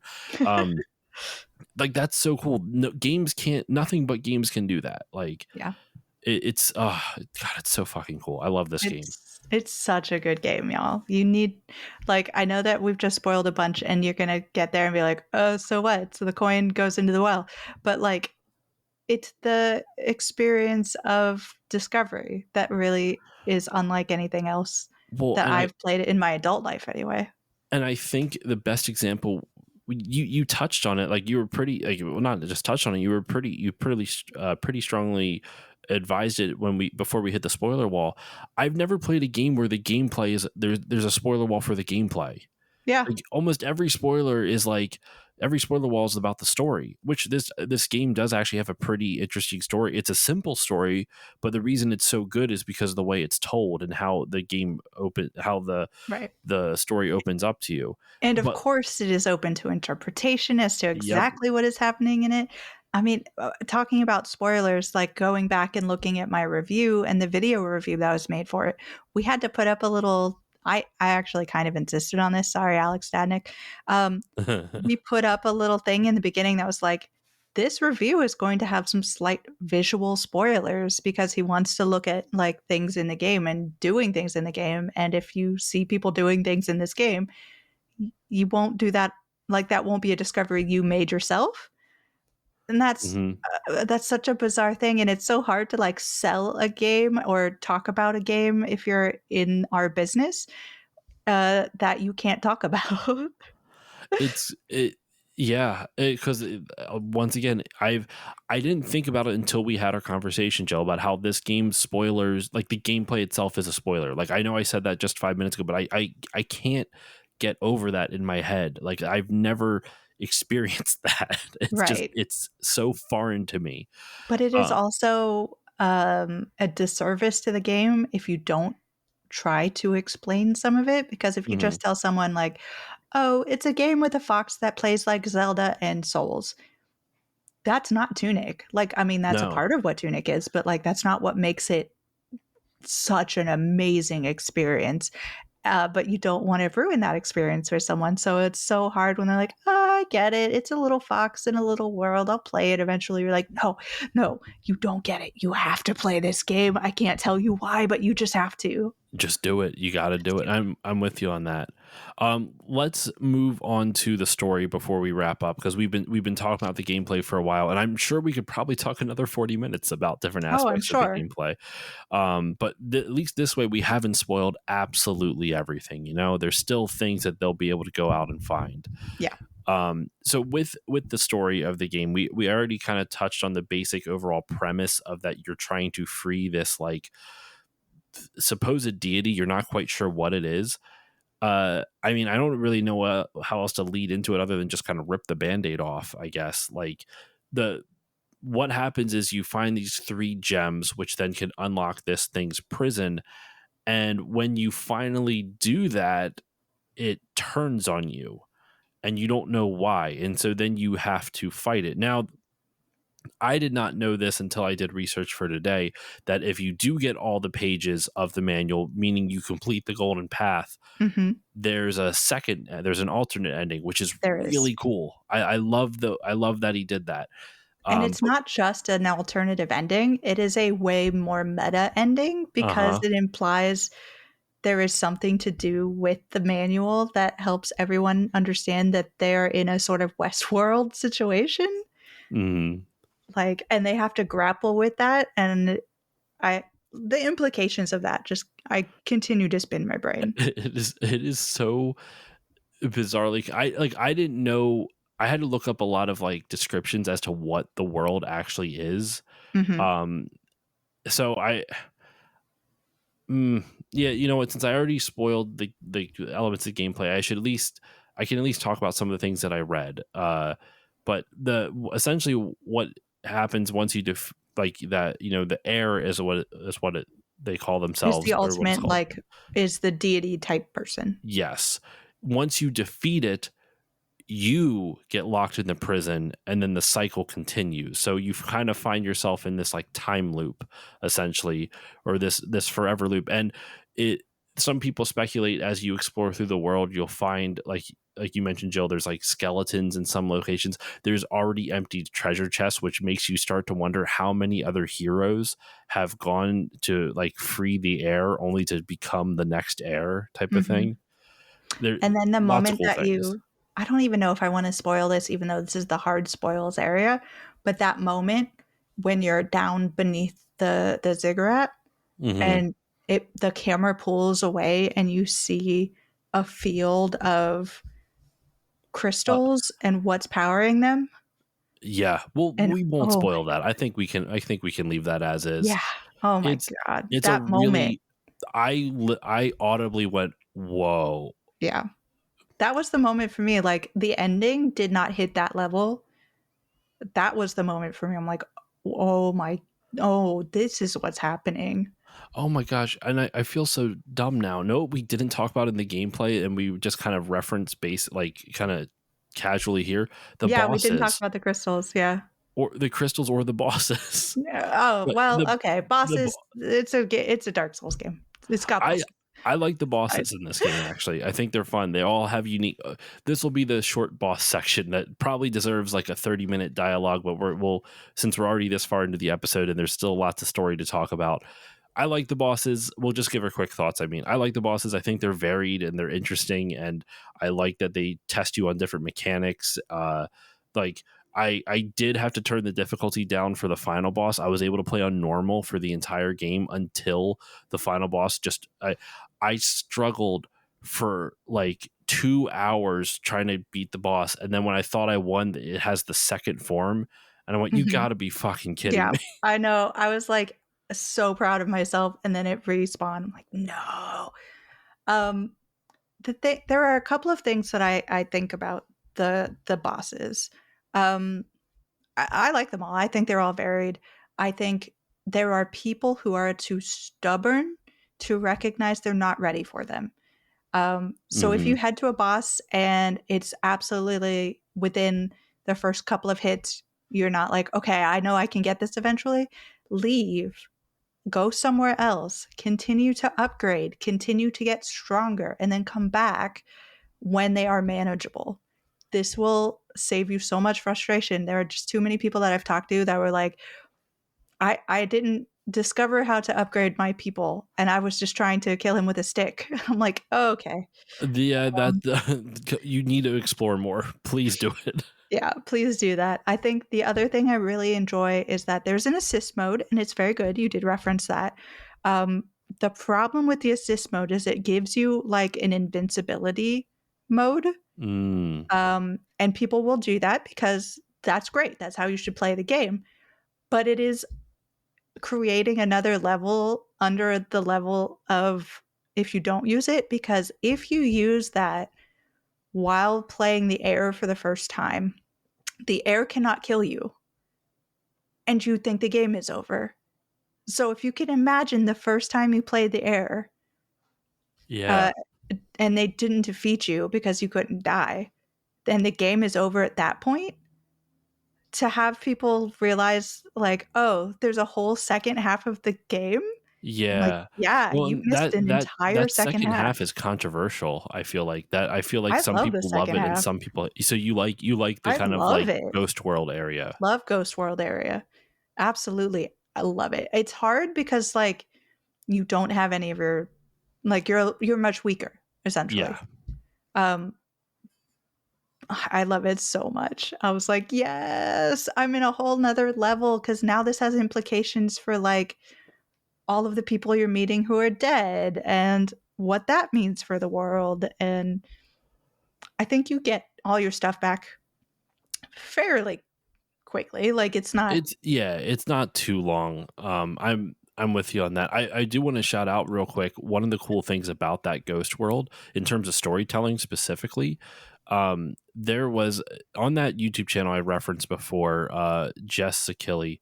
She talked about it was a short video called "You Missed the Saddest Tunic Secrets" or something like that, Oh, no. and it was I don't know how sad it actually was, but it was kind of what I like about her channel, what I have watched of it, is that she talks a lot about the lore, and it's kind of a bummer. I haven't seen her upload a video for 10 months now, so I just kind of discovered her channel literally today.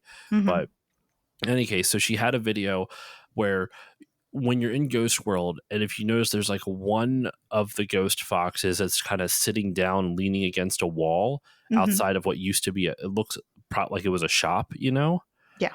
Apparently the dialogue, like when you translate it, when you translate the Tunic text, he basically said like, oh, I used to run a store but people kept stealing stuff a lot, and you when you go back into the back room, there's two chests that remain unopened, and you opened them. Like, so Yeah, this ghost is just sitting there watching watching you. watching constant heroes come in and take stuff from his store to on their quest to defeat the heir, and he's just kind of sitting there watching his old life just get destroyed. Yeah. Yeah. It's stuff like this that when you stop and think about what's happening in Tunic, it's so easy because we are programmed as people who enjoy video games to understand certain patterns and to overlook certain, game logic things. And this game will kind of play with the fact that it knows the game logic. But if Hmm. you really stop and think about the humanity of what is happening around you, you're like, oh, that's super depressing or really messed up. I love that a game does that. I don't know what Agreed. that says about me. No, no, no. I think it more speaks to the idea that what we've talked about this entire episode, that this game has layers, and when you can look at a specific element of a game that most people overlook and find not necessarily a deeper meaning to it, but you can find more story there than you expected the first time. That's a Mhm. very cool bit of discovery, and it scratches that same itch that Tunic does of discovery. And something that oh gosh, I had it in my head, now I'm brain farting on it. Shoot. It was something along the lines of discovery as well with this game. Ah, son of a bitch. I There's don't so remember. much discovery in this game. It was like I some other want to talk mechanic, about, you brought but that up, is all the like secrets that we're talking about being secrets of language, secrets of you I didn't know remember you now. could do Sorry, that. continue. Are secrets of literally passages exist in the game that it is using the isometric camera to hide. Yes. They're literally there. So, like, there are passages that go from the very beginning section of the game to like the very end section of the game. And you would never know unless you accidentally found it. Or because the game taught me to be very paranoid very early on, I would just run at the walls to see what sorts of things are To there. poke at the edges, yeah. I found on my second run through, or my new game plus, that there is a chamber for changing tunics, the tunic fox's clothes and coloring.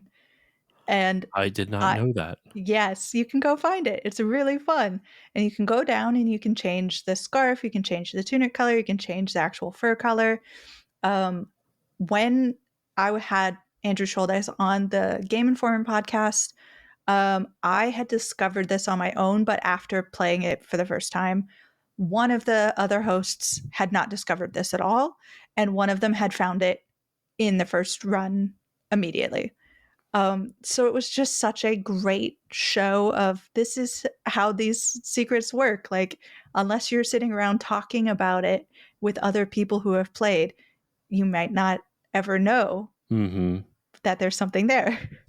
And something that you brought up before about how this game plays on players like I don't know what's the, like what we already understand about games, like it preys on like, well, gamers are most likely going to think this way, so let's subvert that expectation, right? Like, Mhm. um lots of games do this type of thing where they make some type of commentary on, like, are you really playing the game or is the game playing you, type of thing. BioShock touches on that with, I'm not going to go into spoiler alert for that, but it touches on that. The Stanley Parable is known for, stuff like that. And what, as much as I like it when games kind of bring in that meta commentary a little bit, or like that real world commentary of like how easy it is for the game to manipulate you into, you're using your preconceptions, or whatever the word I'm blanking on right now, Mhm. um, against you. What I like that when Tunic does it, it doesn't feel like it's trying to pull the wool over your eyes. Yeah. It's not trying to make you feel bad for not knowing it. Like BioShock and like the Stanley Parable, the whole thing is just making fun of you the whole time. Like, how could you think this way? Blah blah blah. And versus with this, it never mocks you for not for using game logic. In fact, it encourages you. it encourages you to use that game logic you've been conditioned to use, because then it breaks it from you. It Yeah. breaks you of that game logic, and it adds that layer of discovery. I gotta find more synonyms for discovery. I'm using it so fucking much. If you've ever talked or heard the developer talk about the concept that is at the core of this game, he also cannot find a word to define it. Like secrets is the one that he uses the most, but it's some kind of combination of secrets and discovery and awe and wonder and the process of gaining knowledge being more interesting and more important than actually having the knowledge. But like there's no Yeah. simple word to contain No, all of those that's ideas. a but that there's no simple word that does it, but I think all those things kind of encapsulate. It kind of reminds me of when I first played Outer Wilds. It's a similar type Yeah. of thing where it encourages the obtaining of the knowledge is the more interesting part than having the knowledge. That's a really good point. I like that a lot. Um, yeah, I mean, I guess we should talk about the Ghost World a little bit more, and then just kind of any other things you want to bring up before we go into final thoughts, because we are running on. Uh, Right. I have a we're getting. tendency to make podcasts that I'm on go way too long, No, no, but no. it's because I'm so excited. I like 2 hour episodes. I'm afraid that if we keep going down, this could be a 3 to 4 hour Yeah. episode. Why don't we skip entirely the ghost world? I think that's going to be something where someone Let people hears discover that. ghost world, what? And Yeah, that's all you need to know. Ghost world. there you go. There is a ghost world. Go check it out. Well, you'll find out the hard way how you get to it, but Yeah. yeah. To not really wrap up, but something I wanted to ask you, kind of to lead off the episode, but I still think it's a good way to kind of wind the episode down, is when I first beat this game. One of the things that when I posted about it, like, hey, I beat Tunic, I really enjoyed it. Almost every podcasting friend of mine was like, you need to get Jill on your episode for this.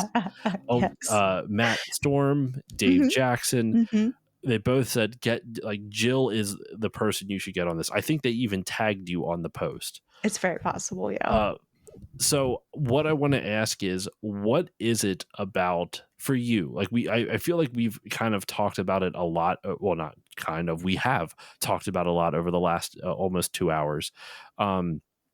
But like, what is it about Tunic for you that has made it last so long in your like personal zeitgeist? You know, that has affected you so much emotionally that it, like, years later you still have like visceral feelings about it. So like, what is it about Tunic that does that for you?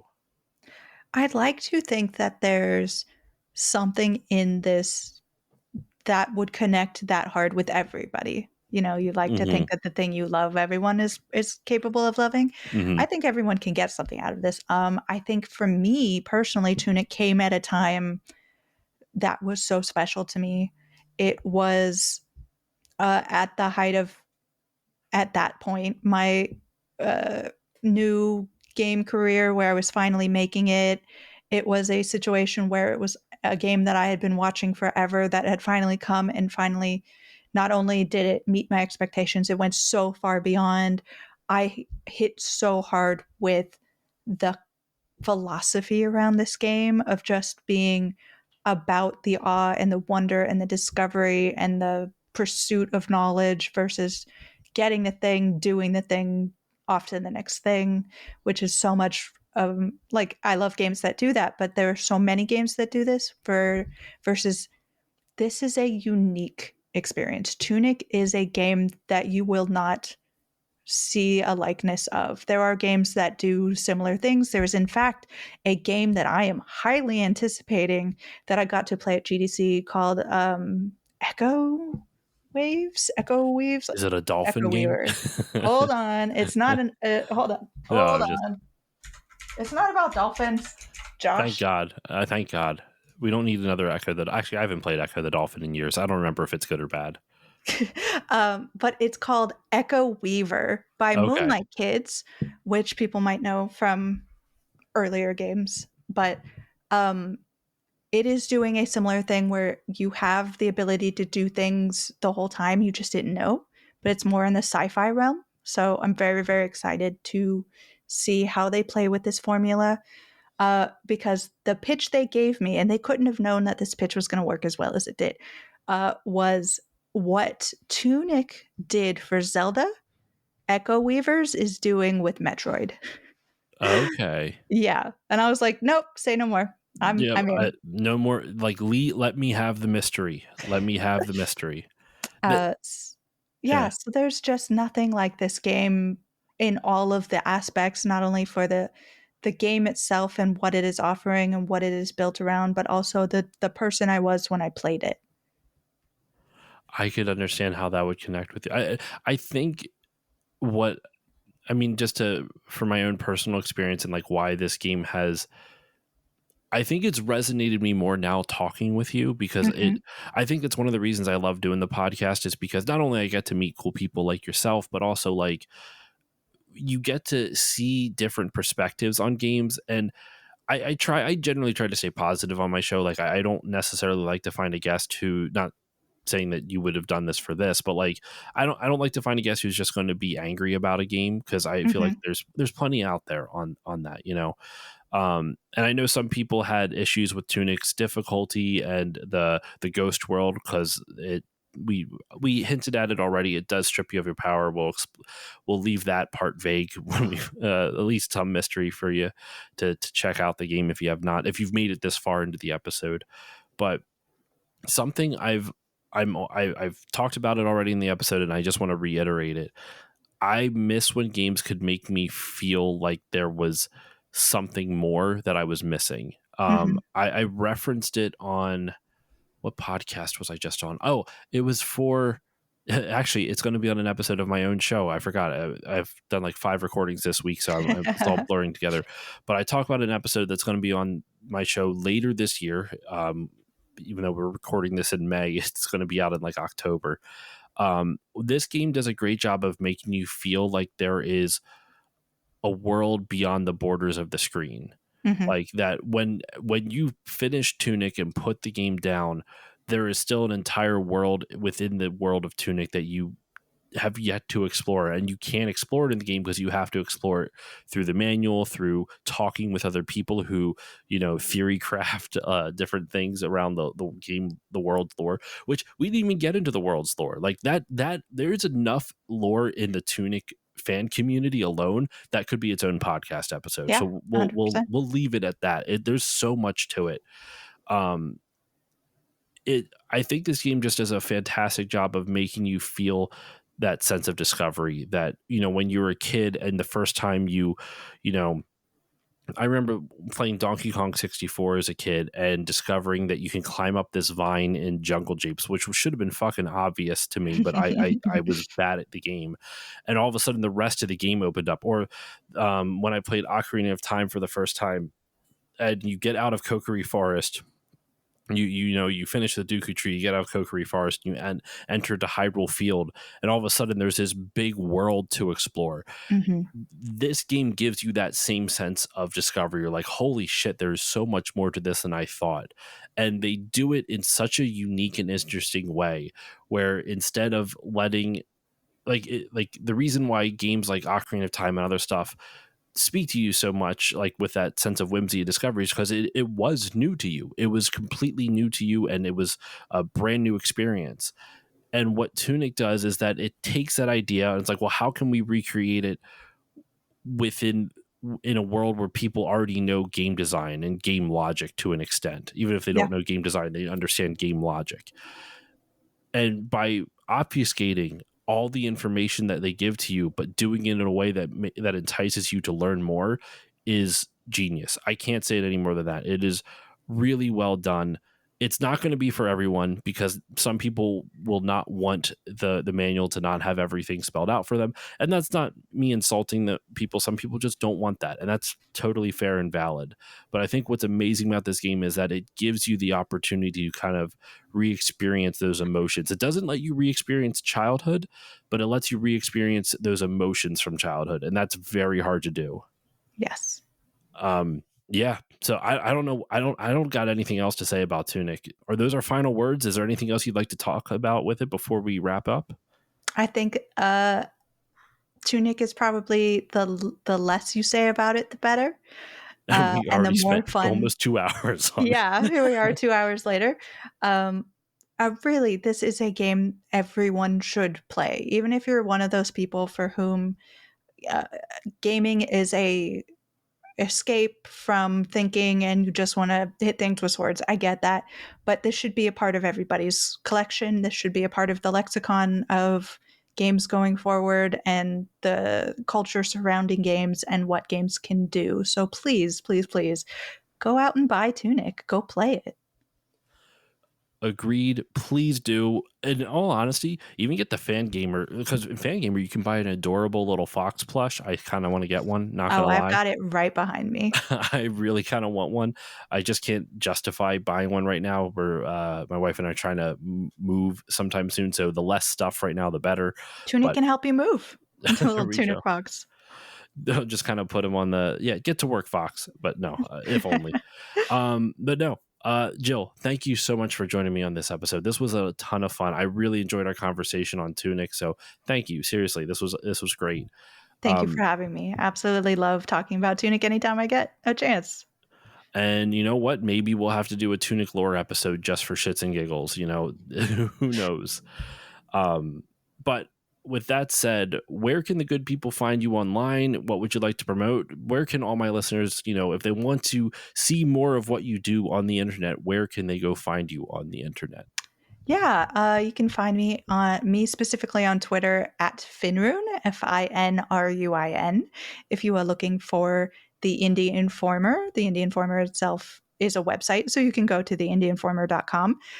You can follow it on Twitter at Indie_Informer, everywhere else at the Indie Informer. And I also do a podcast with other like-minded indie individuals, and that is the Indie Council. And we just got past 10,000 views, so we're really excited about how fast that podcast is growing, and we have fun topics to talk about every week. And we are all going to Summer Game Fest, so expect some cool summer coverage of indies as well in the next few months. Please, everyone, go check out their stuff. Actually, kind of apropos, I honestly did not plan it this way, but it kind of worked out. Next week's episode of the show, I got my first ever indie game review code. The developer of an indie game reached out to me, asked me if I wanted to cover their game on the show, and I agreed to it. So I've already beaten the game, and that game, screw it, I'll shout it out now. It's not going to be a big secret because it's just coming out next week. It's called Grand Soul Story, and it's from a single person developer, and it's kind of like a JRPG style game. So listeners, you will all learn more about it next week. Grand Soul Story. So be on the lookout for that. As for myself, you can follow me on Facebook, Twitter, Instagram, Blue Sky, Threads, all that stuff, at Still Loading Pod, all those locations. Also Twitch at Still Loading Pod, where I try to stream twice a week on Tuesday and Saturday at 8 p.m. Eastern. You can also find me over on YouTube at Still Loading Podcast, where you can just find, just another audio version of the show. No video. I'm too lazy for that stuff.